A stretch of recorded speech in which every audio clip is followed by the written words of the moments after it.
Hello everyone, welcome back to the channel. I'm so excited you're here, and don't forget to click that subscribe button so you don't miss out on our weekly quick and easy recipes. Today, we're diving into something refreshingly delightful, homemade freshly squeezed lemonade. Perfect for those sunny days or when you just need a little pick-me-up. Let's jump right into it. Ingredients: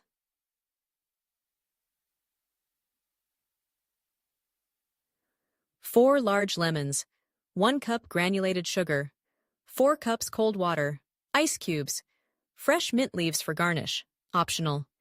First, we'll squeeze those lemons until we have about 1 cup of fresh lemon juice.